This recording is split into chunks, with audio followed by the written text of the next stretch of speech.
Dev na Estrada, o seu podcast sobre desenvolvimento. Dev na Estrada. Toda sexta um novo episódio sobre tecnologias e entrevistas, tudo com muito humor e alegria.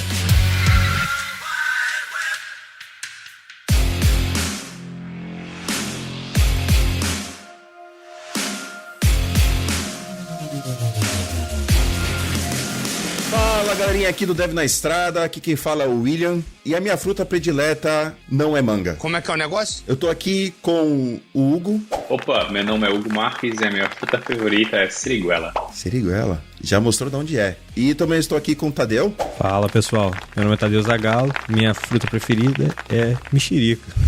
E por último, mas não menos importante, Gustavo. Fala galera, meu nome é Gustavo Nunes e fruta preferida é o açaí. E eu tô aqui também com o nosso Emílio. Fala, Emílio. O cara mandou que o Gustavo era o último, me excluiu totalmente da história. O último convidado. Você não é convidado, você é panelista, é diferente. Não, eu sou totalmente excluso dessa roda aqui, ao qual eu sou um infiltrado, que eu vou representar as pessoas, ao qual não fazem parte dessa bolha milionária. Pode ser?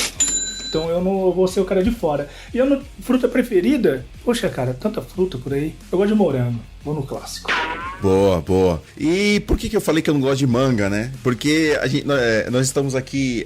na verdade, minha fruta predileta é abacaxi. Já avisei que vai dar merda isso. Nós estamos aqui para gravar sobre a antiga Fang, né? Mas agora é manga porque Facebook virou meta. E o que a gente tá aqui para descobrir quem são os desenvolvedores da manga, o que eles fazem, o que eles comem, como eles se reproduzem. É verdade. Eles se reproduzem? Quer dizer, às vezes não. É isso que a gente vai entender logo mais.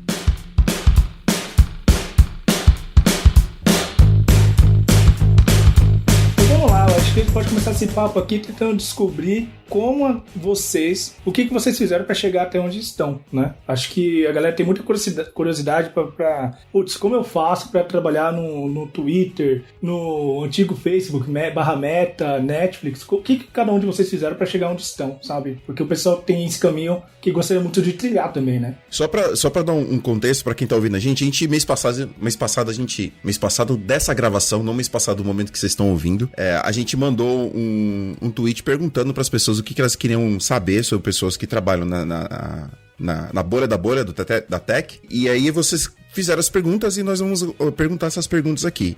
Nós temos aqui o Tadeu, que é ex-Apple e agora tá na Klarna, correto, Tadeu? Isso aí. Aí o Hugo, que é ex-Amazon, AWS e agora tá no Twitter, né? Correto isso. E o Gustavo, que é ex-Netflix. Ele não está mais entre nós. Mas ele vai falar sobre a Netflix. E ex-Microsoft. E ex-Microsoft também. É o cara do HDR. Isso aí. Em linhas gerais, né, que o Emílio puxou aqui, o Gustavo já tem um podcast do que ele falou da ascensão dele, mas de vocês dois, o Tadeu e Hugo, como é que vocês chegaram nessa? Foi acidente ou vocês se prepararam, vocês trilharam esse caminho pra um dia trabalhar numa Big Tech? Tadeu, né, eu tava trabalhando no Brasil, eu fui pra fora, fiz um intercâmbio de 6 meses e tal, acabei indo pra Irlanda, que eu não falava nada de inglês, nunca tinha falado inglês com ninguém, aprendi a ler e escrever, eu falei, preciso aprender a falar. E o Facebook tinha um escritório lá, e foi aí, até então, eu nunca tinha passado na cabeça, né, de trabalhar no Facebook. Falei, cara, eles têm um escritório aqui, não tem nada a perder, mandei um currículo. E é claro que não deu em nada, né, eu voltei pro Brasil e 2 anos depois, eles me mandaram um e-mail pra saber, achamos seu currículo depois de 2 anos, você quer trabalhar aqui? Eu falei, claro, né, mas não rolou.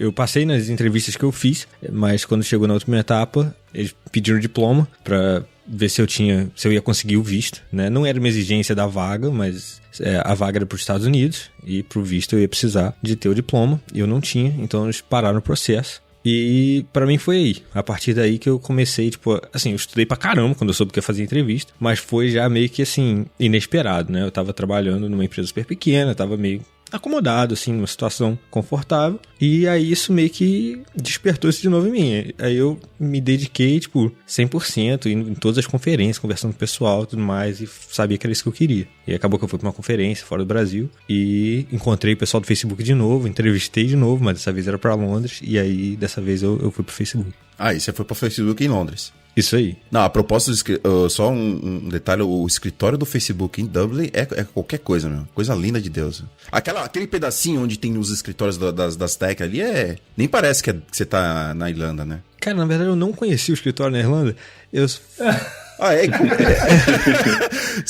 Como é que você entregou o currículo, cara? Quando você falou que você entregou o currículo, eu pensei que você pegou um currículo em papel e entregou na portaria, cara. Outro dia me deram essa dica, que eu fiz um thread que é muito difícil você conseguir a resposta de um Big Tech, né? A gente pode falar disso depois até, mas a pessoa falou, você tem que levar o currículo pessoalmente. Veja bem, né? Às vezes é um pouco mais complicado do que parece, mas não, eu achei uma vaga no site, mandei e tal, e assim, e eu lembro até que eu tinha um colega lá irlandês, ele até meio que me sacaneou, falou, cara, fala sério, né, tu acha que você vai trabalhar pro Facebook, tipo, tu tá sonhando muito alto, né? Falei, claro. Falei, beleza, e aí depois demorou 2 anos, mas foi. Foi, mas aí você precisou ainda ter um curso superior para poder conseguir algum tipo de visto, ou o fato de Londres foi tranquilo? Não, até hoje eu não tenho, e até morei nos Estados Unidos depois, mas o processo é sempre bem mais complicado, né? Mas pra Londres é tranquilo, assim, eles te dão um nível de requerimento, você precisa de um tanto de pontos, mas é bem diferente, assim, da maioria dos outros países que eu conheci, em que é bem claro. Você tem uma folha, você tem que fazer tantos pontos, tem algumas formas de você fazer pontos, tipo, conhecimento de inglês, tendo diploma, etc.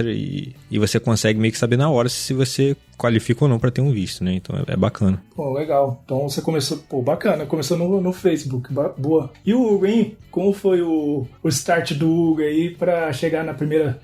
Os caras, aqui não é pouca coisa, não é uma Big Tech. Começou em várias, eu quero entender a primeira agora. Onde foi a sua primeira Big Tech, Hugo?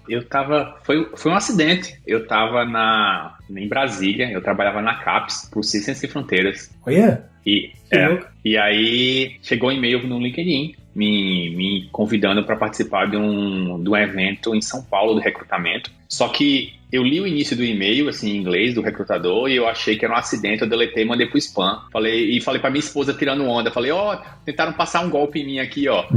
Aí eu não lembro o que aconteceu, alguma coisa, tipo, alguém botou a mão na minha consciência e falou, cara, vai lá olhar esse e-mail com carinho, vai que não é, né? Vai que não é um spam. E eu decidi olhar o e-mail, e aí eu li e fiz, tem tantos detalhes e tal, tipo, realmente é pra mim, né? Por que esse cara tá mandando e-mail pra mim? Tipo, tem tanta gente pra ele mandar e-mail, mas é pra mim, beleza, vou responder e ver o que dá.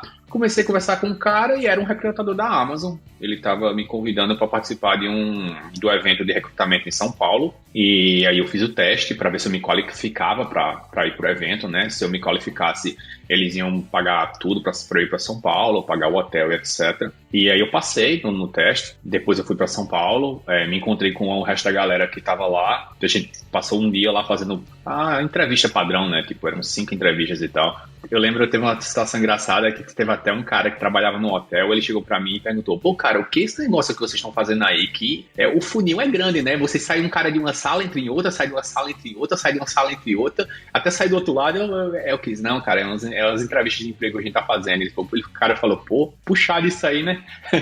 E aí foi isso, assim, aí fiz a seleção, no outro dia, na outra semana eu recebi a oferta, né? Caraca, na outra semana? Foi rápido. Na outra semana. E aí, isso era novembro de 2013. Só que eu só vim pisar nos Estados Unidos em setembro de 2014, finalzinho de setembro de 2014, porque o processo de visto que eu fiz, que é o H1B aqui dos Estados Unidos, você teve que esperar praticamente um ano inteiro. Eu passei por uma loteria em abril, para ser sorteado se eu ia ter direito a pegar o visto. Você foi sorteado de primeira? Fui sorteado de primeira, cara. Fui o primeiro da Amazon a ser sorteado. Caraca, meu. Eu recebi um e-mail do recrutador comemorando, tipo, conseguimos o primeiro e tal. E aí eu fui sorteado de primeira. Tem colegas que tentaram 2 vezes e não foram sorteados. Eles acabaram indo pro escritório do AWS, da Amazon, que é hoje em São Paulo, né? Então, inclusive, eu fui uma da galera que, se eu não tivesse vindo para os Estados Unidos, eu teria sido, entre aspas, um membro fundador do escritório em São Paulo. Porque eles estavam abrindo o escritório em São Paulo. Quem não viesse para os Estados Unidos naquela seleção ia para São Paulo para um ano depois ser transferido para Seattle. E fazer o L1, né? Exatamente, fazer o L1. E aí foi isso, assim, no outro ano eu vim para cá, mas assim, foi completamente acidente. Então já temos um padrão aqui, né? Padrão acidental. Exceto pelo o Gustavo, que Gustavo, ele no episódio de games, ele mostrou que, tipo, ele fez uma parede aqui com o sonho dele, e no sonho dele tava os Estados Unidos, trabalhar com games, na Microsoft. Tinha foto do Bill Gates ali, novinho, exato, sabe? Esse é o meu garoto, sabe? Então focou ali, né? Foi um pouco diferente. O meu não foi nada acidental, não. Foi bem assim, tracei assim, falei assim, não, é isso aí, vai. Até porque, assim, na minha época, né, quando eu vim pra cá era 2010. Não, comecei o processo em 2010. Então eu já tava aqui em 2011. Então, tipo assim, pra vocês terem ideia como é que é diferente de hoje em dia e o shift da demanda de mercado, o mercado saiu da crise em 2008, né? E ela tava se propagando ainda a crise começou em 2008, né? E tava se propagando por alguns anos. E depois dessa época aí de 2012, 2013, começou a rolar um aquecimento muito forte, né? Só que em 2011, pra vocês terem ideia, eu peguei o visto H1B, não tinha nem loteria, tinha visto sobrando. Tipo, não tinha loteria na época que eu vim de visto H1B. Tipo assim, a Microsoft aplicou e, tipo assim, era garantido. Assim, não tinha 65 mil vistos que o pessoal dá ao ano, né? Com tem algumas coisas que você pode botar mais ou menos. Antigamente era 180, né? Acho que isso era muito antigamente, não era? Não, mudou pra 65 com a administração do Obama. Ah, tá. Não, é 65, mas tem mais 20 se você fizer mestrado nos Estados Unidos. Tem uns negócios assim, tipo, 65 mais 20 mil se você tiver mestrado nos Estados Unidos e tal, então aumenta pra um pouquinho a mais e não sei o quê. Quem tem mestrado passa 2 vezes na loteria. Eles têm uma cota só pra mestrado, aí se você não passar, você cai na cota geral pra fazer junto com o resto da galera. Isso. Aí, mas então, na minha época nem tinha cota, não. Mas assim, eu acho, assim, independente de cota ou não cota, ou de ter, não, eu acho que o mercado hoje em dia tá muito, muito aquecido. Eu acho que se você quiser realmente... Acho que o segredo de passar em qualquer manga ou que seja, eu já passei em muitos processos desse. Basicamente a entrevista, né? Fazer o lead code, que se você souber fazer lead code, cara, fatalmente você vai conseguir chegar numa entrevista. É um pouco mais difícil pro público brasileiro, eu acho, tá? Porque talvez requeira uma série de outros steps até você chegar a isso. Mas, por exemplo, se você quiser, vamos supor que eu sou brasileiro e, sei lá, eu tenho dinheiro e consigo fazer um mestrado nos Estados Unidos. Cara, você vai ser entrevistado. Tipo, se você se formar aqui nos Estados Unidos, na faculdade nos Estados Unidos, se tiver um F1, um OPT, que te dá 3 anos de visto de trabalho, você não precisa fazer nada. Você precisa mandar seu currículo para qualquer uma dessas, Microsoft, Amazon, Facebook, Google, etc. Você vai ser entrevistado canonicamente. Então, se você é uma pessoa que fala assim, eu quero muito ser, não sei o que, não, mas eu tenho dinheiro, eu consigo, sei lá, conseguir uma bolsa de alguma coisa, vim pra cá, estudei e tal, você vai ser entrevistado. Agora, se você está no mercado brasileiro, aí eu acho que requer uma série de steps, mas eu também não acho que seja, se você quiser traçar o objetivo, acho que não é difícil, não. Vocês acham que é mais fácil nesse caso, sem ter uma linha acadêmica, né? Que a gente tá colocando muito essa parte, se você for uma linha acadêmica, aí realmente sua chance. Mas se, tirando a parte de fazer igual o Tadeu, né? Mandar um currículo, esperar 2 anos, talvez se você entrar numa, sei lá, Amazon São Paulo, ou qualquer sede local, sabe? Entrei no Google Brasil aqui, qualquer empresa local dos Estados Unidos aqui é um pouco mais fácil para você ir para fora, né? Fácil, eu digo assim, não olhar o caminho, né? Sim, inclusive em relação ao visto de imigração, porque se você pegar um ano aqui de 1 ano ou 2, se não me engano, você vai com visto L, entendeu? Aí é um visto de transferência que não tem esse negócio de fila nem de loteria, que é o grande problema de você imigrar para os Estados Unidos em si. Quando eu trampei no final da Walmart Brasil, era um pouco mais fácil, porque aí eu quase entro, hein? Mas a pegada era assim, você trabalhando no Walmart, aí você tentava para o Walmart lá em São Bruno, sei lá, não lembro onde era agora, e aí se você passasse um processo, beleza, você ia e aí facilitava a coisa, porque esse lance do visto, porque já tá trabalhando um tempo no Walmart Brasil, você conseguia ir para lá, e aí o plano mortal de todo mundo vai ficar 1 ano lá e conseguir o green card e mudar de emprego. Esse era o lance. Mas internamente era um pouco mais fácil pensando assim, né? Sendo uma empresa americana no Brasil para poder entrar no processo interno e poder mudar. Não é tão fácil assim, não.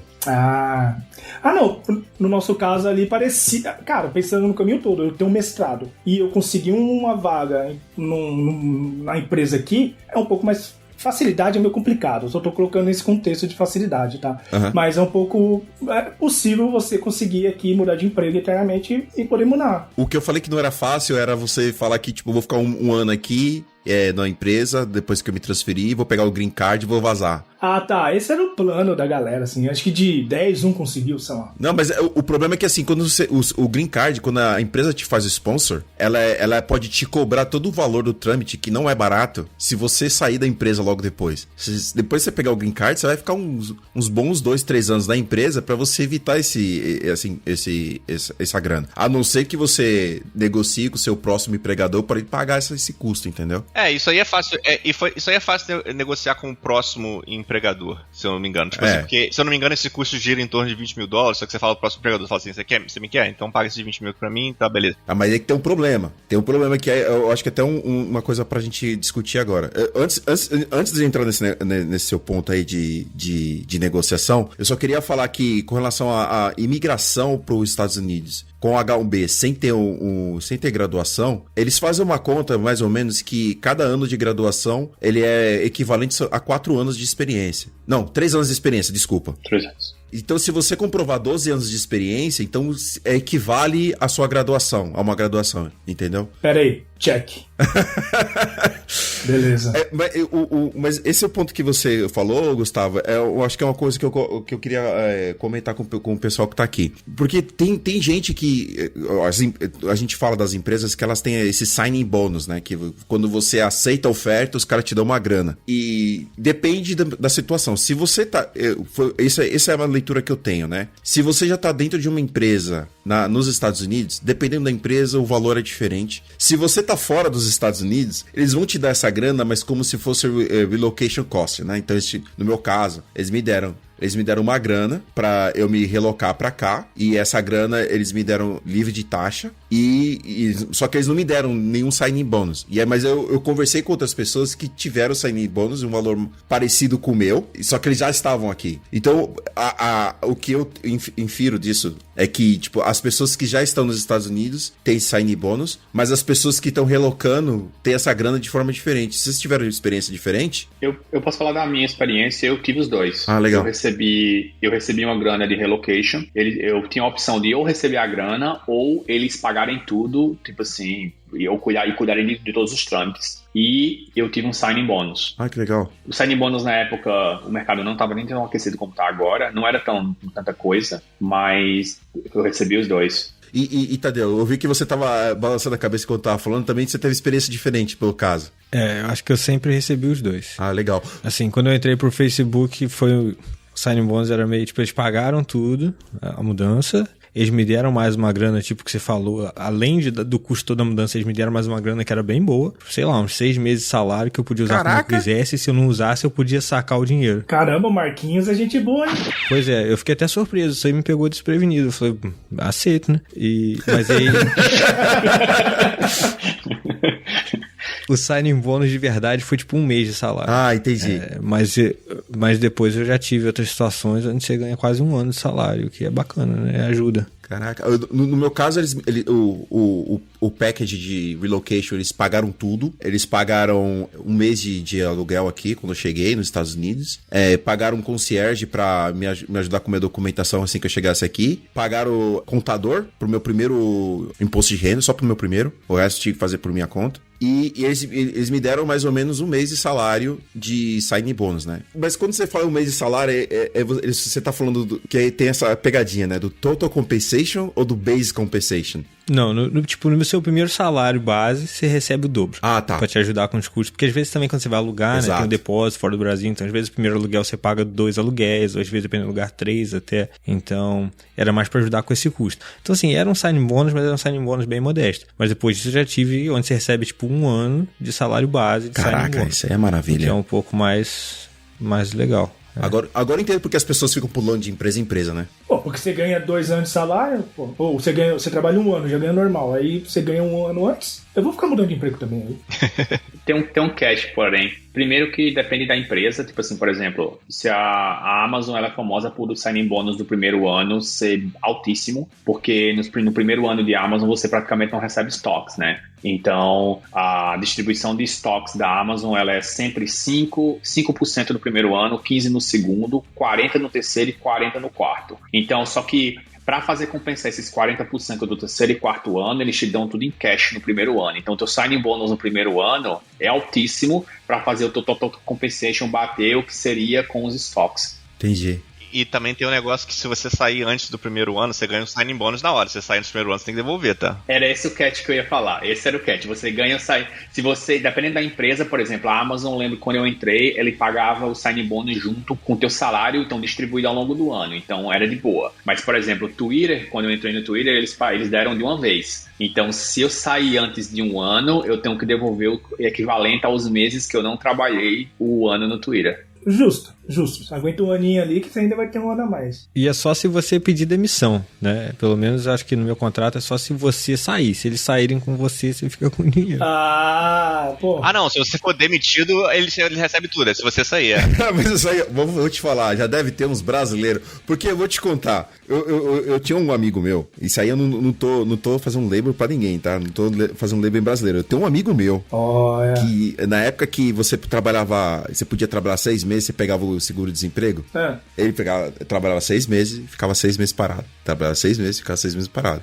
Cara. Então eu consigo entender nego tentando entrar numa empresa dessa. Mas assim, aí sua vida vai ser bem curta, né, cara? Se você tentar fazer isso. Não, cara, mas aí, assim, é complicado, né? É complicado. Dependendo da situação, o mercado é um nicho pequeno, você se queima, entendeu? Eu não vou chamar uma pessoa pra trabalhar comigo assim. Eu tô chamando uma pessoa pra somar comigo pra melhorar minha qualidade de vida. Quanto mais pessoas boas comigo, melhor minha qualidade de vida, sabe? A sanidade agradece. Agora, gente torta é complicado, né? Aí fica meio difícil.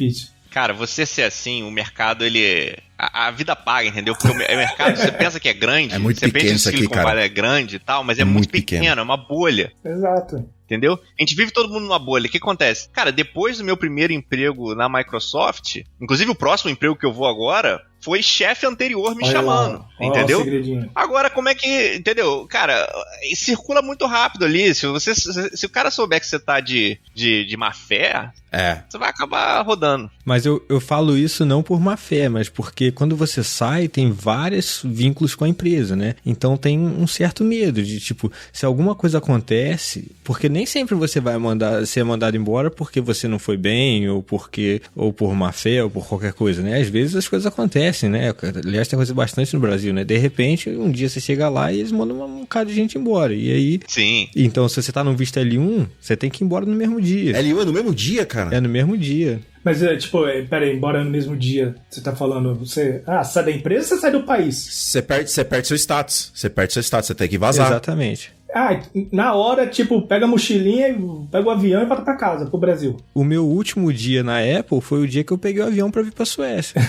Caramba. Eu tirei o dia de folga, embarquei no avião e vim embora. Assim, provavelmente nada vai acontecer se você ficar, 5 dias a mais, uma semana a mais. Mas, falando, né, assim, do ponto de vista legal, se você não tá mais com visto válido, então você tá lá ilegalmente. Então, na hora que você for sair... Aí já era, né? Se caiu no braço forte da lei norte-americana, dependendo do que for aí, você vai sofrer um pouquinho, né?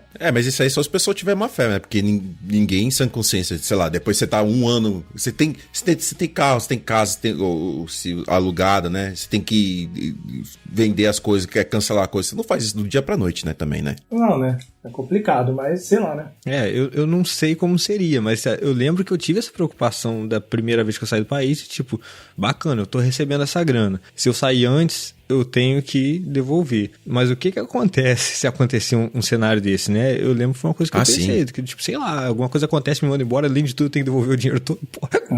Né? O que eu vou fazer? O H1B tem algo similar. Você tem, você fica com o H1B, mas enquanto você não tiver empregado, você tem um prazo de 3 meses para arrumar um novo emprego. Se você não arrumar um emprego, você tem que sair dos Estados Unidos. Você continua com o status. Você pode, por exemplo, de fora dos Estados Unidos, tentar que uma empresa te contrate pelo H1B, porque o status é teu, não é vinculado à empresa, mas você tem que sair. Eu conheci um amigo que ele saiu da empresa, colocaram ele para fora de uma empresa e o relógio começou a contar. E ele, tinha 3 meses para arrumar um emprego e eu lembro que o mercado não estava muito aquecido na época, ele estava tendo dificuldade e, eu acho que ele arrumou, no último mês, o cara estava muito agoniado. Uma coisa que eu aprendi aqui de vocabulário foi, quando a pessoa é mandada embora, a gente fala que é saída involuntária. Quando a pessoa sai da empresa e acha um novo emprego, a gente fala que é saída voluntária. Uma coisa, eu acho que isso remete a uma pergunta que eu queria fazer com vocês, que é uma coisa também que eu notei quando eu vim pra cá. Vocês perceberam que a forma deles se expressarem aqui é bem diferente da nossa? Porque eu tive um choque cultural muito grande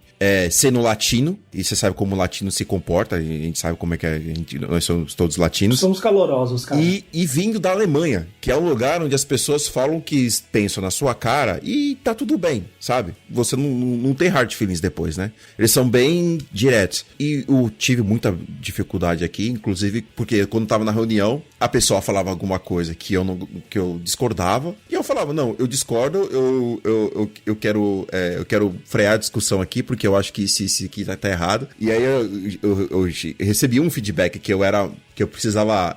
na verdade, esse que é o problema, né? Em vez de ele falar, não, cara, você tá sendo muito direto, você precisa melhorar a sua comunicação. Não, eles falam assim, não, você precisa trabalhar no seu communication skills. Mas que diabos é isso, né? E eu entendo, e eu vejo pelo jeito que eles se comunicam aqui, e aí eu não sei se é um problema do Vale do Silício, ou se é um problema de empresa americana, porque eu tenho um amigo meu que ele é de Nova York, e ele trabalha também na Netflix, ele fala, não, cara, eu não entendo o jeito de vocês falarem desse jeito aí no Vale do Silício, que é tudo muito... A gente aqui no Nova York, a gente fala na cara mesmo também. Aí eu queria ver de vocês também, se vocês percebem essa diferença cultural na comunicação do dia a dia. Hoje, eu sou uma pessoa bem maleável, então hoje em dia eu já adaptei meu estilo de comunicação. Deixa eu aproveitar essa deixa do Zóio, que aí fica a pergunta do tipo, o quão diferente é trabalhar numa FENG / Manga, sabe? Comparado de tipo, uma FENG com uma empresa do Brasil, sabe? Tipo, tem esse lance de comunicação e assim vai. Aproveitando e respondendo essa, já joga essa pergunta também, o quão diferente é. Acho que eu vou começar respondendo. Eu acho que aqui tem tantas culturas, tipo assim, aqui é meio que um caldeirão de culturas, né? Você vê,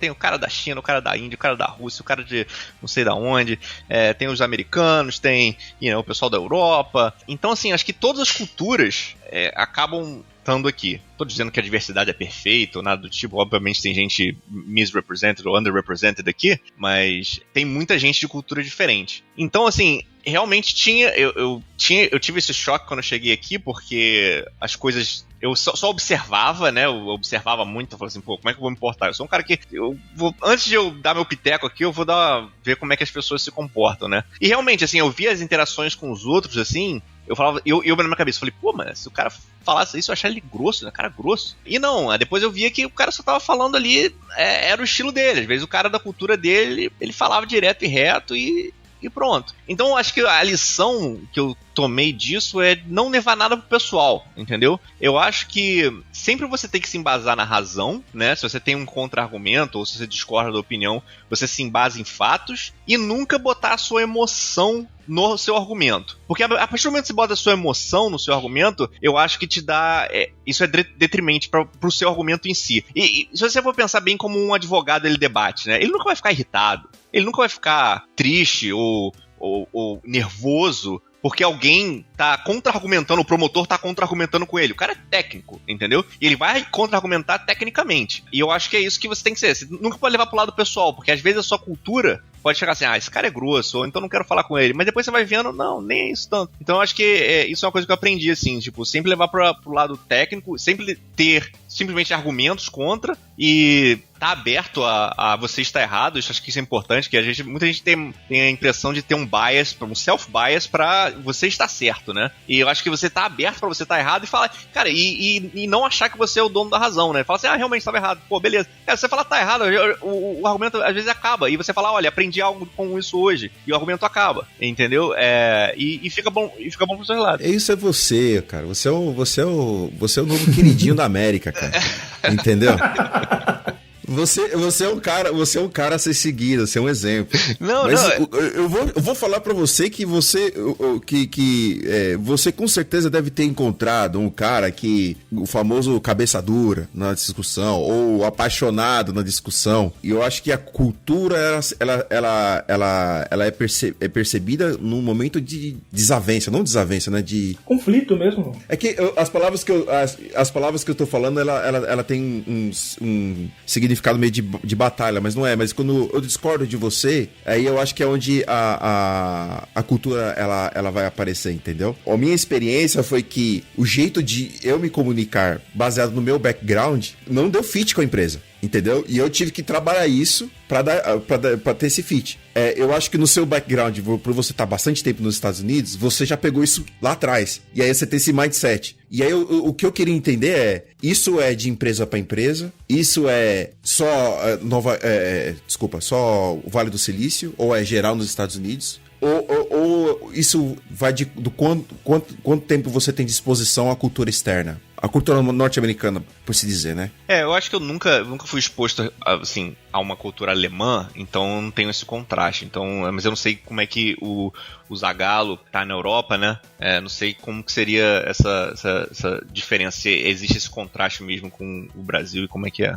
Então, assim, eu acho que depende mais, tipo, das pessoas que você acaba interagindo do que tipo, de um determinado lugar. Eu percebi, na verdade, isso bastante lá no Vale do Silício, mais fora da empresa do que dentro da empresa. Eu acho que uma das coisas que eu precisei aprender foi mais essa coisa de que você falou de ser maleável, né? Tipo, aprender a observar as pessoas com quem você está trabalhando e meio que ajustar a forma que você se comunica para as pessoas com quem você está falando. Mas o problema é que, dependendo do seu time, do seu cargo, da empresa, essas trocas podem ter que acontecer ou quando você muda de time, ou quase que a cada reunião, né? Porque cada hora você fala com um time diferente, com pessoas de background diferente. Então acho que pra mim o desafio maior foi esse, né? Porque no Brasil, o meu time só tinha brasileiros. Depois, quando eu saí do Brasil, eu fui pro Facebook e tinha gente já de cara do mundo inteiro. Então, às vezes, você tá ali conversando com uma pessoa, né? Tipo, igual você, usando seu exemplo ali, você às vezes tá tomando um café com seu colega alemão. E o cara vai falar, tipo, na sua cara ali, o que ele achou, te dar um feedback, ou até falando de um assunto que não tem nada a ver mesmo. Você tá falando da notícia que você viu. Se ele discorda da sua opinião daquela notícia, fala, não, você tá errado. E, tipo, eu acho que você tá errado por causa disso, e acabou. E aí você volta pra reunião, agora você tá fazendo a reunião, às vezes, com a pessoa americana. E aí, às vezes, a pessoa não gosta desse jeito tão direto. Então,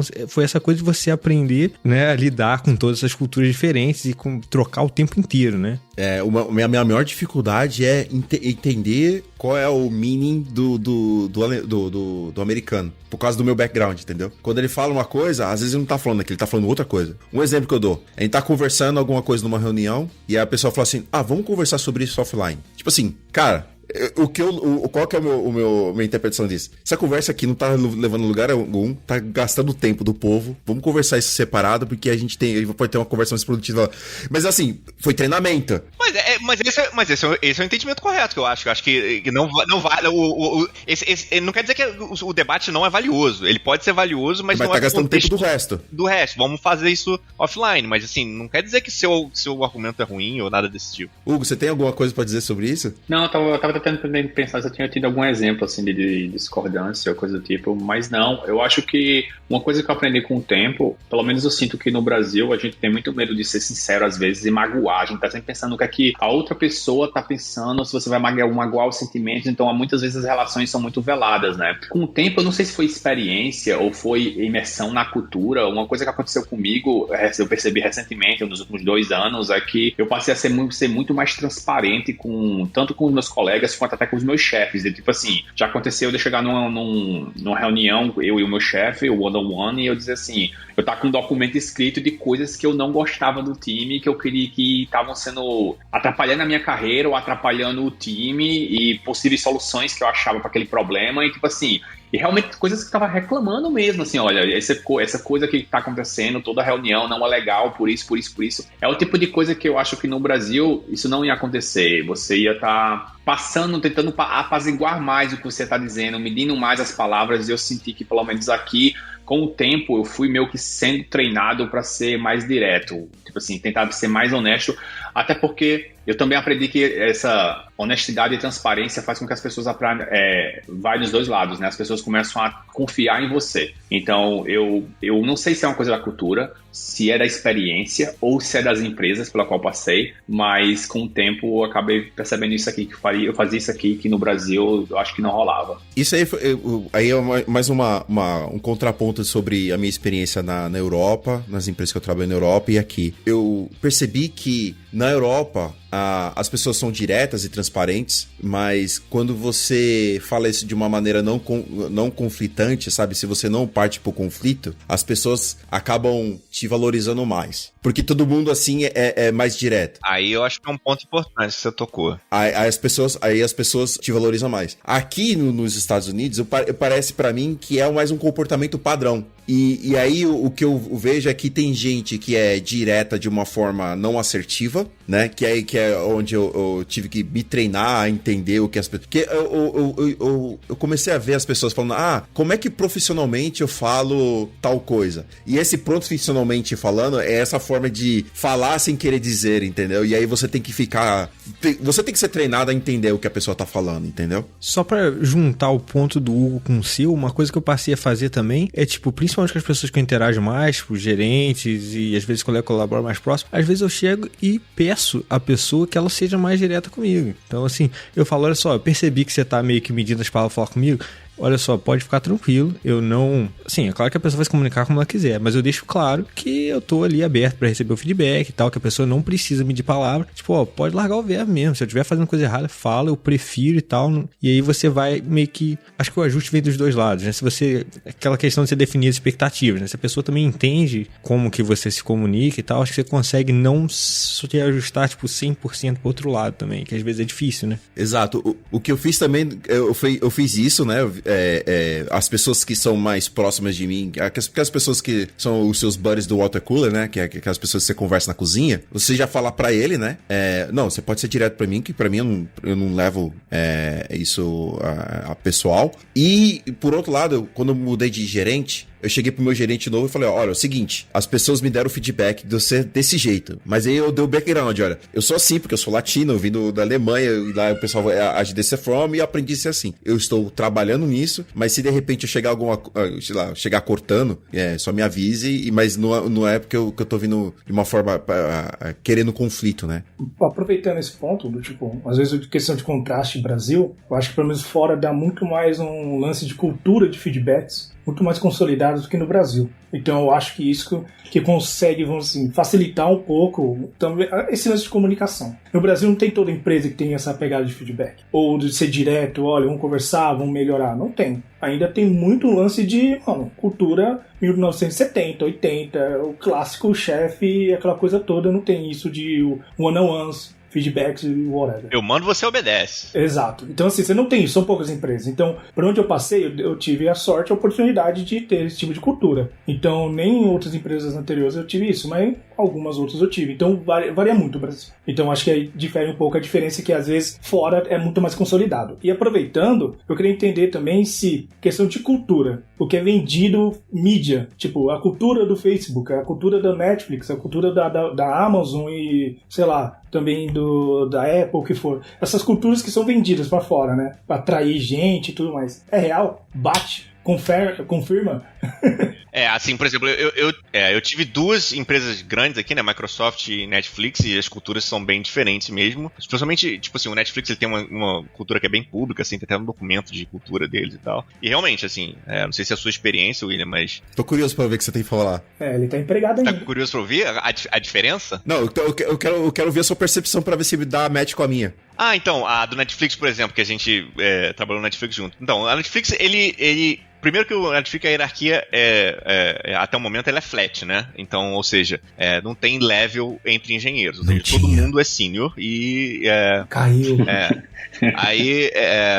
todo mundo é senior, ou seja, não tem... A partir do momento que você introduz level e hierarquia, né, existe um power play, uma dinâmica de jogo que é diferente, né? Você pega, sei lá, o cara tem o título High Lord Principal do não sei o quê, e chega o Júnior ali, Pokémon nível 1, aí, porra, o Pokémon nível 1 vai ficar assim, caralho, tô lutando aqui contra o... Do lado do Charizard aqui agora? Tô lutando contra o Charizard, o cara, pô, Articuno, Pokémon lendário entrou na sala, você fica meio assim, cara, não vou falar muita coisa, né? Então, assim, obviamente você botando levels na cultura, existe esse tipo de coisa. Então o Netflix, ele é flat, eu achava isso legal, porque acho que habilita mais o debate e as ideias, assim, free flow, né? Tipo, bem dinâmicas, assim, e transparentes. E o Netflix ele tinha uma cultura de farm for dissent, assim, a pessoa ela é instigada a criticar ou fazer perguntas bem, assim, tipo, o cara chega e pergunta pro CEO na cara uma pergunta bem picante, assim, do tipo assim, um negócio bem crucial, assim, que você perguntaria, você ficaria meio assim, cara, será que o CEO vai achar que, tipo assim, vai ter algum tipo de retaliação por essa pergunta, entendeu? E os caras do Netflix não estão nem aí, ele vai mandar a pergunta na lata mesmo e o CEO vai responder e paciência. Eu na Microsoft, eu já não via esse tipo de liberdade, assim, de fazer perguntas tão picantes. Eu acho que você devia achar uma outra palavra, porque picante pra quem não tá traduzindo do inglês pra português significa outra coisa. Porque você tá falando spicy, né? Spicy question. Spicy, como é que seria em português picante? Seria... É uma boa pergunta. Eu acho que poderia ser perguntas difíceis mesmo, né? Porque você fala pergunta picante é outra coisa. Perguntas difíceis mesmo, do tipo...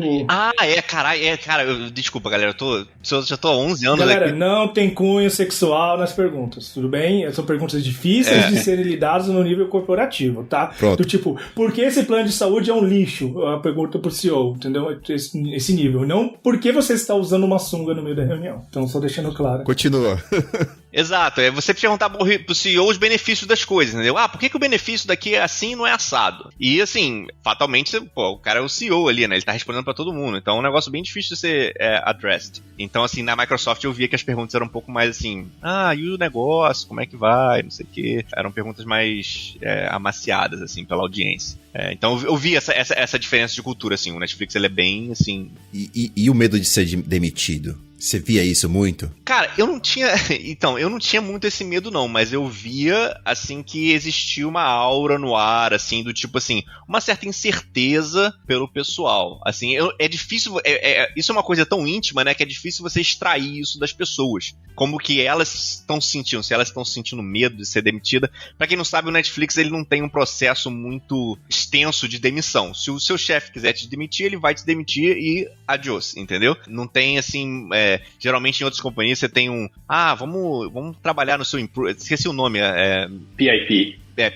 PIP, vamos trabalhar no seu melhoramento e tal, que as outras pessoas já veem como tipo assim, amarelo. Olha, você já tá no pipeline aqui pra bandeira amarela. Mas no Netflix, assim, se o cara, ele tinha, era uma coisa que se chamava Keeper Test. Toda hora o seu manager ia perguntar, se alguém chegasse e falasse assim, você gostaria de manter o Gustavo no seu time? Se ele na cabeça dele, se ele falasse que não, quer dizer que você teria que ser demitido, entendeu? E é mais ou menos isso o Keeper Test. Claro que, assim, obviamente não é um negócio aleatório, né? O cara vai acordei hoje e quero demitir alguém, né? Provavelmente seu manager, isso é o que fala na cultura, que ele deveria já ter dado vários feedbacks com você por causa disso e tal, mas não existe um processo formal de RH, assim, igual as outras empresas. Então, assim, existe essa coisa de potencialmente gerar um medo, etc. Pessoalmente eu não tinha, nunca tive, mas assim, é muito difícil e você, William, como é que é? Não, eu também não tenho esse medo, mas pelo que eu tinha falado antes, que pra mim é difícil quando alguém fala alguma coisa e entender o que a pessoa tá entendendo, tá querendo dizer, na verdade, eu geralmente, depois daquilo, eu falo, você quis dizer isso? Porque eu nunca sei se o que a pessoa tá dando é feedback ou só uma sugestão, pelo tom, né? Entendeu? Você não sabe se o feedback ele é um feedback sério ou ele é só uma nota de... Exato. Põe um ponto vírgula no final dessa linha ou não tá compilando, né? Boa. Mas, eu conversei com algumas pessoas, porque sempre quando eu vejo alguém que tem, sei lá, 10 anos de Netflix, 7 anos de Netflix, né, bastante tempo na Netflix, eu sempre chego nela no Slack e falo assim, e aí, qual que é o segredo?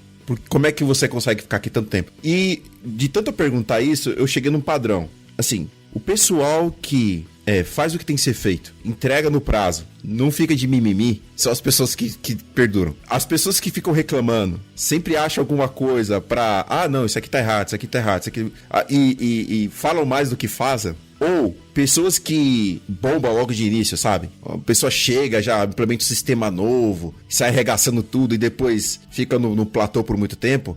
Essas são as duas pessoas que eu vejo saírem mais. Agora, o pessoal que tá bastante tempo aqui, eu vejo que é mesmo esse pessoal assim, cara, eu tô aqui, eu tô fazendo o meu, toca meu voz, sabe? Na malemolência, e não quer se aparecer muito, tá lá pra fazer o trampo, entendeu? Esse povo, você vê, o povo que tá bastante tempo é o povo que tem mais ou menos esse tipo de pegada, assim, sabe? E é o povo que todo mundo confia, sabe? Não, o que ele fala, ele não tá embromando, ele tá fazendo. Eu acho que existe muito aquele... Não sei se tem um... Existe muito aquele engenheiro que... Eu já cruzei com vários assim na minha carreira. O cara fala pra caramba, mas ele não faz tanto igual quanto ele fala, né? E tem bastante disso, viu? Palestrinha, famoso palestrinha. Palestrinha, então. Aí, cara, no fim do dia você é um engenheiro, entendeu? Você tem que contribuir com os seus skill sets pra empresa. Se você ficar falando mais do que faz, uma hora o pessoal vai notar. Isso aí acho que... Por melhor que sejam suas ideias, você foi contratado pra escrever código. Senão você seria, sei lá, manager ou outro papel. Olha aí, freguesia. São as deliciosas pamonhas de Piraci. Brincadeira, Muralzinho! Chegando na sua área. Não são pamonhas, mas são os nossos patrocinadores, Kate. É isso aí, os nossos queridos patrocinadores que nos ajudam a manter esse podcast maravilhoso, trazendo conteúdo de qualidade aí durante todos esses anos, né, Edu? É isso, pamonhas fresquinhas, pamonhas caseiras, né, tio? É o puro creme do milho verde, não é não? Olha a pamonha, olha o curau. Eu acho que isso daqui foi de 0 a 100 muito rápido, gente. Alô, dona da casa, olha a pamonha, olha o curau. Mas é isso, vai pamonha, vai curau. Vai os nossos patrocinadores ajudando a gente aqui a manter essa bagunça organizada que é o nosso DNE, né? Essa baguncinha gostosa, essa baguncinha, né, bem feita, né? Então... Essa mistura de baguncinha com conteúdo de qualidade, é isso, né? É isso. Já foi menos organizada, né? Agora tá ficando organizada a parada. Tá outro nível. DNE, aguardem novidades aí. Mas enquanto as novidades estão surgindo ao longo do tempo, nós vamos ouvir aqui um pouquinho da palavrinha dos nossos patrocinadores. E é bem provável que você já ouviu falar da Revelo. A Revelo é uma empresa, é uma plataforma aí de contratação de talentos, né, em empresas, onde você se cadastra uma única vez e você recebe convites de empresas incríveis para trabalhar. São elas que vão até você, né? É meio que uma inversão aí da busca de emprego. E principalmente a nossa área que está super aquecida, vale muito você se cadastrar lá no revelo.com.br e poder participar aí de possíveis processos seletivos. Um dado interessante é que a Revelo tem mais de 20 mil empresas. Então, vale muito a pena se cadastrar e de repente você pode achar seu próximo emprego dentro da plataforma. Então, não esquece, revelo.com.br.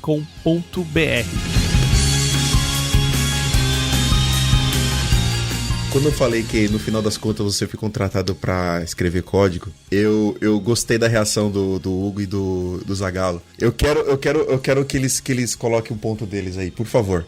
Acho que é o primeiro. Eu acho que, como engenheiro, você foi contratado para resolver problemas. Assim, pelo menos tanto na Amazon quanto no Twitter, assim, essa é meio que a cultura, assim. Uhum. Por exemplo, eu já resolvi problemas de times de entrar beleza, você pode dizer, mas isso é mais project management, que é você entrar num projeto, olhar como as tasks estão sendo distribuídas e tal, e dar uma repaginada lá para fazer, tipo, as tasks serem mais alinhadas e conseguir mais engenheiros para fazer meu negócio. Mas tem um quê técnico também, porque eu tenho que entender o que cada task estava sendo feita low level para entender, ok, isso aqui pode ser paralisado, isso aqui não pode, isso aqui depende dessa, isso aqui não depende. Uhum. Então, isso, zero código, assim, só foi literalmente sentar numa sala com o tech lead do projeto e analisar isso, entendeu? Outras horas, sim, concordo com você. Você vai ter que sentar e escrever código, mas, por exemplo, dependendo do level, e talvez o Zagallo pode falar mais sobre isso, a tua IDE vai ser o Word ou o Google Doc. Uhum. Entendeu? Então depende bastante. Assim, eu diria que eu particularmente, pessoalmente, eu não gosto muito da generalização, que é porque você é engenheiro, você tem que escrever código, não é bem isso. Acho que você tem que resolver problemas. Concordo. Deixa eu só corrigir a minha fala aqui. Retratação. Não, vou corrigir minha fala, porque eu tava falando isso, que no final você foi contratado para escrever código, no contexto do cara que fala muito, mas não faz. Porque quando você chega num nível que você tá trabalhando numa Big Tech, eles não querem só que você só escreva código. Senão você não estaria numa Big Tech. Porque no seu processo de seleção, eles te fazem... Por exemplo, no processo seletivo que eu participei na Netflix, metade das minhas sessions foram não técnicas. Exato. Foram mais sobre como me dar um problema, tentaram fazer qual que seria o meu approach para resolver o problema e por aí vai. E quando você tá numa empresa desse nível, que é uma Big Tech, eles vão esperar que você seja no mínimo um desenvolvedor, um engenheiro em T, né? Que você seja muito, muito, muito forte na sua expertise, mas que você consiga navegar com as outras, com a multidisciplinaridade que requer o seu trabalho diário. Tá, só pra corrigir, porque eu não quero ser aquele cara que fala assim, você me dá o dinheiro que eu te solto o código, né? Fala, Tadeu. Não, eu concordo, assim, com o que o Hugo falou e eu acho que também depende do momento, né? Por exemplo, quando eu entrei na Apple, eu tive 0 entrevista que não fosse de código. Até o meu diretor, a entrevista com o meu diretor foi escrevendo código. Putz. O meu trabalho era escrever código e nada mais. E é isso. Assim, claro, você pensa em escrever o código, claro. Não vou contar isso como o que você fez hoje. Eu pensei. Não, né? Mas, de fato, o seu trabalho era medido em código. Mas eu acho que tem momentos, assim. Hoje, por exemplo, eu trabalho aqui como Principal na Klarna e tudo mais, e o meu trabalho não é nem, sei lá, talvez 50% escrever código. E acho que tem a ver com o momento também. Eu nunca imaginei que eu fosse falar, não, eu quero escrever um pouquinho menos de código. Mas o momento chegou, né? Então, eu acho que ainda tem espaço. Você deixa de ser um engenheiro? Não, você está resolvendo os problemas, você colabora com outras pessoas, você ajuda, né? Igual o falou, às vezes, a destrinchar os problemas. E acho que chega uma fase também, pelo menos dos problemas que estou resolvendo hoje, assim, às vezes você resolve a parte mais difícil do problema, chega na hora de só escrever o código, você fala, não, se eu já escrevi, vou deixar para outra pessoa resolver esse problema e vou resolver o problema que eu acho mais interessante, né? Então, eu acho que faz sentido. E para voltar na parte da cultura, uma coisa que eu queria acrescentar é que eu acho que todas as empresas que a gente está falando são muito grandes. Então, tem a cultura idealizada, o que se reflete um pouco na prática, mas lá no dia a dia, às vezes também o time influencia muito, né? Eu sei que eu falei isso antes também, na hora que eu tava falando da comunicação, mas acho que a mesma coisa é verdade pra cultura. Eu acho que em umas empresas mais, outras empresas menos. Na Apple, por exemplo, não dá pra você... As pessoas me perguntam, como que é pra trabalhar na Apple? Eu sempre falo, posso responder como que era trabalhar no time que eu trabalhei na Apple. Se você vai pro escritório do lado, tipo, um corredor pro lado, o seu gerente vai ser outra pessoa, a cultura é completamente diferente. E é como eles gostam que seja. Você usa uma infraestrutura diferente, você usa um aplicativo de mensagem diferente, você usa servidores diferentes, você usa uma linguagem diferente. Assim, parece que podia estar em outra empresa, você só divide um escritório. E é isso, assim. Então, acho que depende muito de quão uniforme é para ser a cultura. Por exemplo, o Facebook fazia muito mais esforço, né? O Uber também, para ser, tipo, essa coisa de você poder passar de um time pro outro mais facilmente, ter uma cultura mais uniforme. Mas mesmo assim, eu acho que é inevitável, né? Você começa com uma empresa desse tamanho, por exemplo, no Uber eu trabalhava em Amsterdã e a sede, é claro, era em São Francisco. Era, tipo, 2 mundos diferentes, né? Porque você absorve tanto da cultura local. Amsterdã dava 5 horas da tarde, a galera abria uma cerveja, sentava no deck, se tivesse sol, todo mundo batendo papo, happy hour era todo dia. E, pô, São Francisco era corrente na cerveja, cara, na geladeira. Até 6 horas da tarde. Só cerveja quente pra ninguém beber. Cara, pior que não é piada não, cara. Eles compraram, era acorrentado. Os negócios de cerveja só abria 6 horas da tarde. Meu Deus, que beleza, hein? Então, assim, tipo, 2 mundos diferentes, assim. Então, acho que tem muito isso, assim. A gente vê lá, de volta a pergunta do que quanto que é pra vender, né? Eu acho que as empresas até tentam implementar isso e você vê um pouco dessa cultura, mas eu acho que nunca é tão intenso e puro quanto a versão idealizada que você vê quando você vai lá, né? No facebook.com/jobs, sei lá. É engraçado que cultura numa empresa tão grande é você pensar em padronizar costumes. É difícil você padronizar costumes com pessoas diferentes, entendeu? Mesmo que vocês... A empresa, acho que são pontos que a empresa tem que investir tempo, dinheiro em, vamos dizer assim, tentar ter uma cultura uniforme. Isso é difícil, mas ela pode tentar, no mínimo, em alguns detalhes. Porém, as pessoas são diferentes e cada time cria a sua própria cultura. Dependendo da empresa, são muitos times, então vai ser diferente. Então, quando eu estava no Walmart, um time que eu estava, da Web Store, era um time maravilhoso, incrível. O time do lado era horrível. Era tiro, porrada e bomba. E você ficava assim, mas como pode, do tipo, mesmo são as pessoas? As pessoas são diferentes, quem está ali lidando. Então, a cultura é um pouco diferente. Então, empresas grandes, de certa forma, de tecnologia, dependendo, mesmo que você invista em cultura, você pode ter um mínimo, que eu acho que isso é interessante. Você tem um mínimo e um padrão para todo mundo se guiar. Agora, que vai ser igual, idêntico? Não, cara. Já conheci gente que saiu de um time, foi pro outro, voltou e pingou. Ela foi lá, na hora que ela saiu, pingou no time, ela falou, não vou ficar. Totalmente diferente. Não era igual, é uma outra pegada e é o seu dia a dia, né? Então, no dia a dia, você trabalhando com quebrando o task, ajudando as pessoas, ajudando a empresa a dar um direcionamento de tecnologia e codando, e você ainda ter essa, vamos dizer assim, esse lance de cultura muito estranha que não bate com você, é complicado. O bom que a empresa grande, você consegue mudar de time, tentar, né? Às vezes não deu certo, você tenta mudar ali, ver se consegue, às vezes não deixam, né? Aconteceu já de, tem que fazer uma troca, manja, parece troca de Pokémon. Você, olha, você me dá um Pokémon tal, eu troco esse, pra você poder mudar de time. Às vezes a cultura é meio maluca, assim. Então acho que vende algo tão bonito, mas às vezes não é tão real. Então acho que é bom a galera pensar, às vezes, né, não idealizar tanto. Eu tenho um ponto bem interessante, o contraste, porque, tipo assim, o Twitter, em termos de cultura, é completamente diferente da Amazon, assim. O Twitter é mais esse negócio mais caótico, assim. Cada time define o que vai fazer e às vezes você sai de um time pro outro e, tipo assim, é completamente diferente.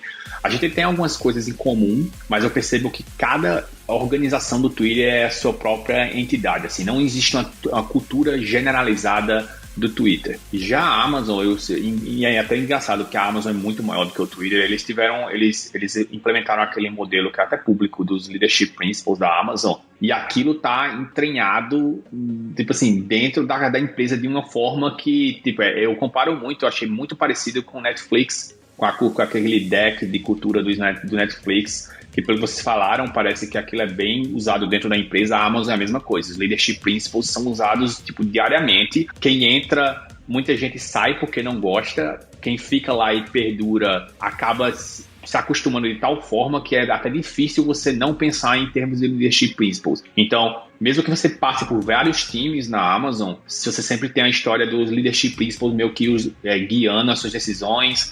Tem aquela história também que é público do One Pager ou Six Pager da Amazon, que tudo é escrito em documento, e a forma como as reuniões na Amazon são tidas em termos de documento. Então essa cultura é bem forte. Porém, mesmo assim, mesmo com tudo isso tão treinado dentro da empresa, ainda assim cai no que o Emílio falou. Às vezes você tem um time que é de boa, assim, você trabalha normal, as suas horas, etc., mas você tem outros times que, por exemplo, teve aquela reportagem do New York Times, acho que em 2014, mais ou menos, o ano que eu entrei, que falava que era tipo, tinha gente chorando debaixo da mesa na Amazon. Eu nunca vi isso, entendeu? Mas eu também não ficaria surpreso se acontecesse, porque é uma empresa tão grande que eu imagino que realmente tem locais que, tipo, são horríveis de se trabalhar. Mas é bem interessante. A Amazon, é bem treinada, assim, a cultura da empresa que é vendida para fora é bem verdade mesmo. Apesar que eu também vejo as pessoas que tentam implementar aquilo não conseguem, assim. Elas não entenderam o que aquilo significa, elas implementam de uma forma estranha. É igual o famoso Spotify Model, né? Que o Spotify fez. o Brasil. Todo mundo copia, mas ninguém faz igual, cara. É incrível. Exato. Muda, né? Tenta pegar a bola e enfiar no quadrado. Exato. Tipo, não, vai funcionar aqui, ó. Não é assim. Várias vezes já chegaram pra mim falando, a gente faz isso aqui porque a gente usa o Amazon Model. Aí a pessoa me explica o que ela tá fazendo e eu fico, tá, mas eu nunca fiz isso na Amazon, não sei o que você tá falando. Muito louco, né, meu? Isso me traz uma questão, o quanto de processo vocês têm nas empresas de vocês, cara? Ou que vocês passaram, né, de Big Tech? De processo, como assim? Eu vou dar um exemplo da Netflix, né? Por exemplo, lá a gente não tem muito processo pra você. A gente não... Depende do time. Tem time... Só tem que sair código. Você marcado por essa frase. Agora vai marcar. Por exemplo, se você tem uma ideia, você escreve um memo daquela ideia, você apresenta, as pessoas você vai abrir ela para escrutínio, as pessoas vão comentar, e aí, se ela for madura e você tiver um pipeline de execução, você executa.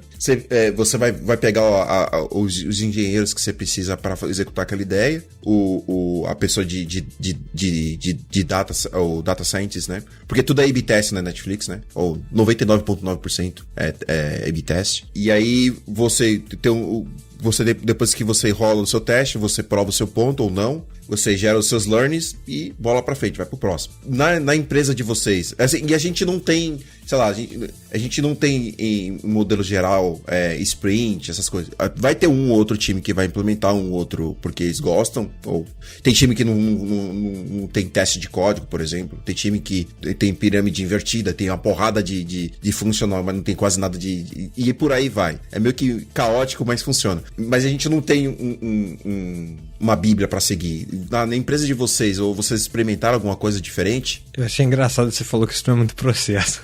Eu sempre conto uma história que é a mais extrema que eu tenho, foi quando eu entrei na Apple. Eu tinha uma coisa que eu queria fazer, eu já tinha futucado um pouco no projeto quando eu tava trabalhando no Facebook, porque é um projeto open source que eu trabalhei lá, né, que é a máquina virtual que executa JavaScript. E eu cheguei lá, eu entrei no time e tal, e o bacana, a gente saía geralmente fazer one-on-one andando pelo parque lá, que era bacana e tal. E eu falei com o meu gerente, falou, eu tenho essa ideia aqui. Era um projeto grande, levar, tipo, sei lá, 3, 6 meses. E mexia na VM inteira, assim. Todos os compiladores, enfim. Aí eu falei e tal, propus, e falou, bacana, você pode fazer assim. Eu falei, legal e tal. Ele falou, beleza. Eu escrevo, né, um RFC, alguma coisa. Ele falou, não, eu tava na Califórnia, eu tava morando em Amsterdã. Ele falou, não, quando você voltar pra Amsterdã... Toca-lhe pau. Eu falei, mas como assim? Não tem que... Ele falou, não, só escrever o código. E eu voltei, eu fiquei, sei lá, 3 ou 4 meses, foi um commit, que tinha, se eu não me engano, 40 mil linhas, uma coisa assim. Quem fez review disso? Ninguém, né? Ficou num tamanho que eles falaram, ninguém vai conseguir revisar, não. Commit, quando quebrar, você conserta. Engenharia de software é igual a todo lugar. Até, sei lá, 6 meses depois, de vez em quando ainda pingava um comentário lá, isso aqui deu crash, sei lá, em algum lugar. Eu falei, rapaz, faz parte. Mas hoje, aqui a gente tem um processo um pouco mais, sei lá, agile. Eu tenho um pouco de preguiça com o processo, pra ser bem sincero, assim. Plus um. Sei lá, eu acho que é o que funciona, né? Igual eu sempre conto, a galera ri, eu falo, tipo, não recomendo isso pra ninguém. Se alguém falar, tô começando um time hoje, que processo que faz? Trabalha 6 meses e quando você achar uma oportunidade, você comita, né? Não. Mas funcionava, né? É um time que existe há 20 anos, trabalhando num projeto que é super complexo, são milhões de linhas de C++ e assembly. Então, é o que funciona pra mim. Eu não sou muito... Não acredito muito, tem que ter aqui o livro, você segue lá os processos e tal. Hoje a gente tem uma coisa mais no sprint, meio agile, mas é bem, assim, relaxado, assim, sabe? De, tipo, não é nada muito rígido. E usa as ideias, mas não tem muito apego ao processo, assim, eu diria. Assim. Você tem alguma experiência diferente, Hugo? Na Amazon... Eles têm sempre aquela historinha, como eu falei, de escrever, você vai querer ter uma ideia, alguma coisa, normalmente você vai escrever um one-pager ou um six-pager para explicar a sua ideia. Se for uma coisa muito grande, que vai ter, tipo, botar na frente dos customers um serviço novo da AWS, normalmente você vai ter essa discussão e esse six-pager provavelmente vai ser escrito por um PM. A maioria dos engenheiros correm de ter que escrever esse six-pager. Depois que passa todo o processo de aprovar de escrever na feature, e ela é bem engraçada, assim, o jeito que é escrito. É bem, tipo assim, como se fosse, imagina como se fosse uma notícia de jornal descrevendo a feature que foi lançada hoje. Tipo, hoje a gente tá aqui e tal, e foi lançada, e a feature permite fazer isso e fazer aquilo, e é por isso que é bem interessante. E aí, a partir daquilo, você vai fazer o RFC, né, os doc designs, etc. Mas cada time é o seu próprio mundo de que processo ou falta de processo eles vão seguir, assim. E as coisas funcionam. Alguns times, a maioria dos times que eu segui, eles eram meio que Scrum-like. Tipo, não é exatamente Scrum, mas segue só aquele modelo de fazer sprint e definir. Mas assim, as sprints naquela, não é tipo, tem todas as tarefas e as pessoas vão terminando, vão pegando, não. É tipo assim, Hugo, você tem essa tarefa para fazer essa sprint e beleza, entendeu? É um negócio muito mais rígido. Os últimos times que eu passei, normalmente eles foram mais pro lado do Kanban, porque para não ter que ficar fazendo esse planejamento de sprint, etc. Basicamente, tem um board lá, você puxa só para ter uma representação meio do que você está fazendo e se tem alguma coisa te bloqueando, é mais essa ideia. Basicamente é só para facilitar a comunicação, não pelo processo mesmo, assim. É só para dizer, cara, eu tô com essa test CA, por favor, preciso que alguém faça uma code review para mim. É o jeito que hoje em dia eu prefiro trabalhar, eu prefiro mais nesse estilo, assim. Eu não gosto muito mais de ficar fazendo sprint planning, todos os negócios, não. Eu prefiro com um fluxo mais contínuo de trabalho. E no Twitter é a mesma coisa, assim. Cada time tem o seu próprio mundo. O meu time anterior estava mais pro Kanban. O meu time atual não segue nenhum desses processos, assim. A gente simplesmente sabe o que está fazendo cada um. Semanalmente a gente tem uma reunião de status para dizer minha tarefa está nesse sentido, eu estou bloqueado ou não estou bloqueado, eu estou precisando de ajuda ou não, e segue o barco e está entregando software. Entra reunião e sai código? É meio Netflix?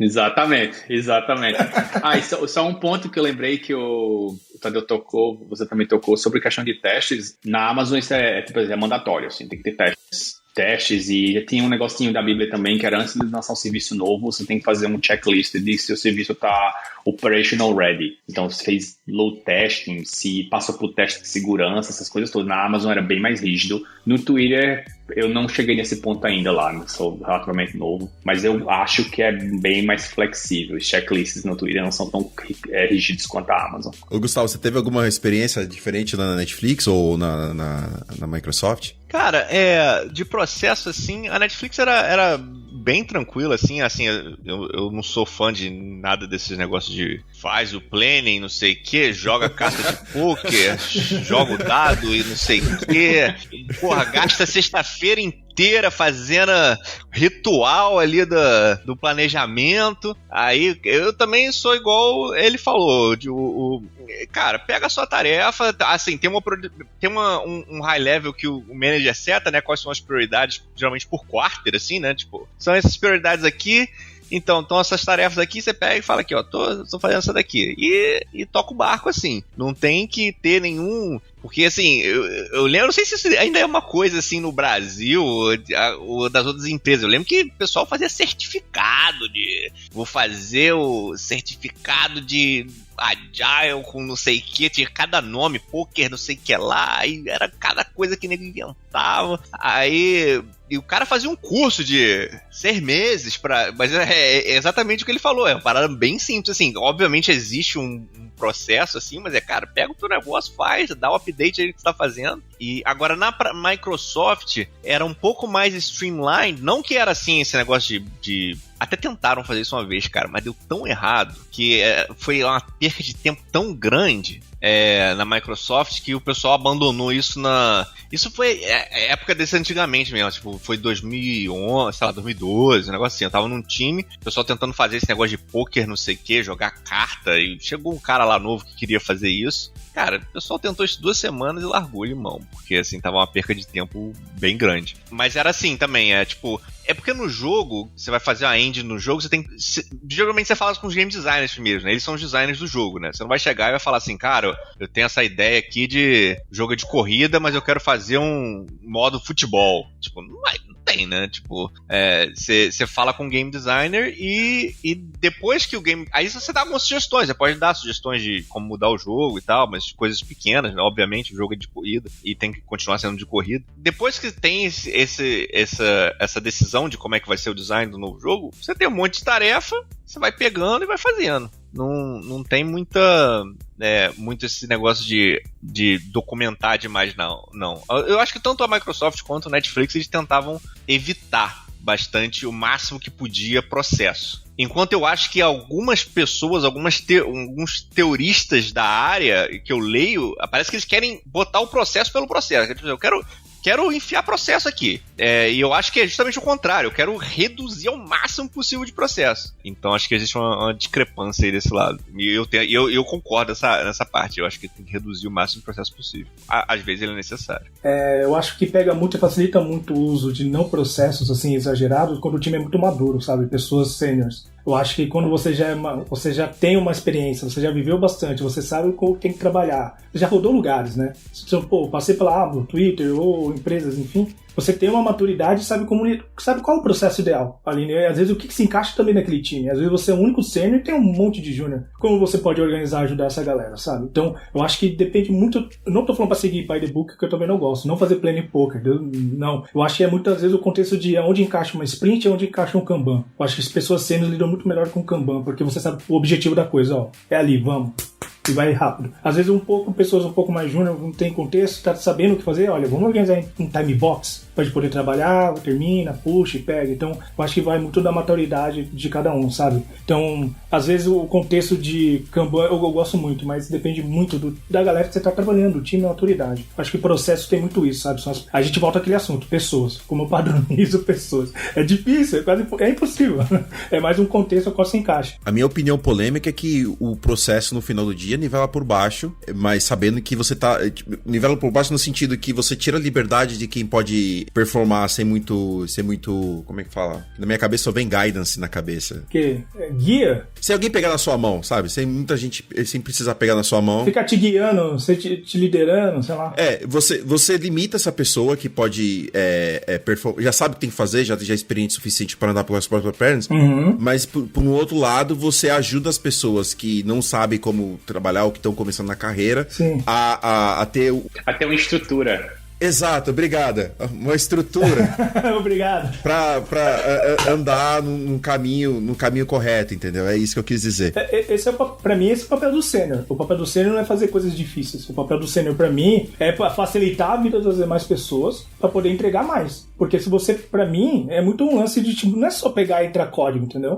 Eu facilitar a vida das demais pessoas, parece que ela posso fazer mais código. Se eu pegar simplesmente focar no meu e os outros se ferrarem, qual é a vantagem? É só fazer o meu? Pra mim, a vantagem é fazer as outras pessoas conseguirem ter uma facilidade no trabalho, sacou? Pra mim, essa é a diferença entre um sênior. Mas é o que você falou, tem que sair código. Mas pode ser a sua cabeça. Na minha opinião, isso é papel de todo mundo. Na minha opinião, isso é papel de todo mundo. Cara, é difícil. Eu acho que depende. Eu acho que vem contexto, conhecimento técnico, vivência. Eu acho que é difícil o papel de todo mundo. Generalizar é difícil, sacou? Mas se você coloca aqui seu papel do sênior, você tá excluindo por exemplo, você falou do contexto. Você tem um júnior que tem bastante contexto, domínio. Então. Por exemplo, você tem um júnior que tem uma tarefa que calhou de ser expertise do cara, que seja, sei lá, um CSS, ou que seja um domínio de conhecimento que é dele, que, por exemplo, que ele tem domínio de conhecimento do produto, ele sabe, ele já foi exposto a esse problema outras vezes, você pode dar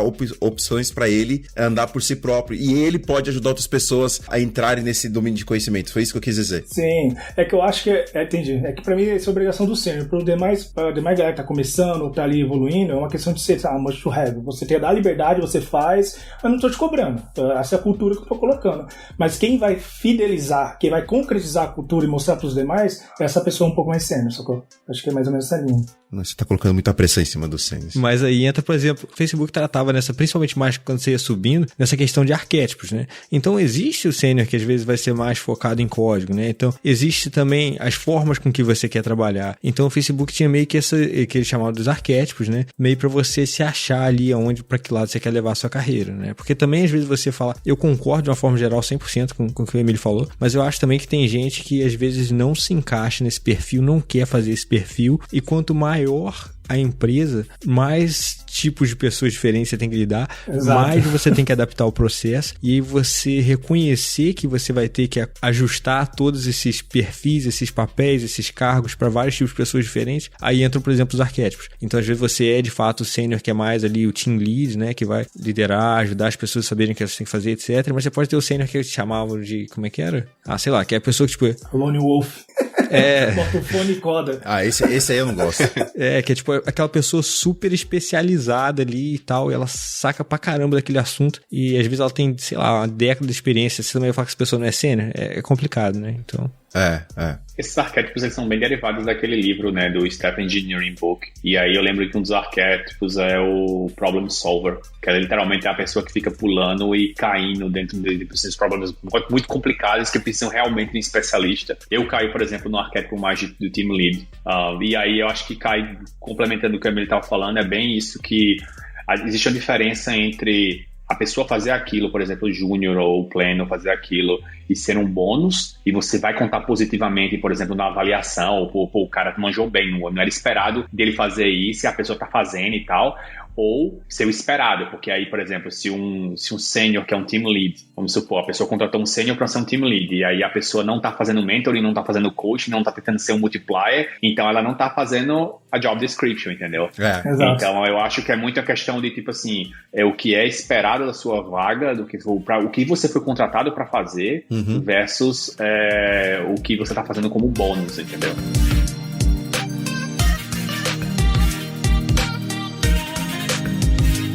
Beleza, galera. O papo foi muito bom. a gente acabou desviando muito do nosso script. Acho que não, mano. Acho que a gente respondeu perguntas sem fazer perguntas. Olha que incrível. Isso. A gente respondeu bastante perguntas. Eu achei muito produtivo que eu gosto quando a gente tem esses episódios que eu acabo aprendendo mais. Foi muito legal. Eu aprendi bastante com a experiência de vocês. Eu vou tentar ver com vocês offline se dá pra fazer um outro round, porque tem uma lista de perguntas aqui ainda que está pra ser respondida, e eu curti muito o papo e eu gostaria de ter mais um round desse aí. E aí, você que tá ouvindo a gente, por favor, a gente vai postar de novo, e vocês postem as suas perguntas que não foram respondidas e que vocês querem que sejam respondidas. Ô Will, você falou offline, porque você não quer tomar tempo aqui ou porque tem uma coisa velada? Bom comeback. Acho que é isso aí, fechou. Valeu, senhores. Obrigado. Falou. Valeu.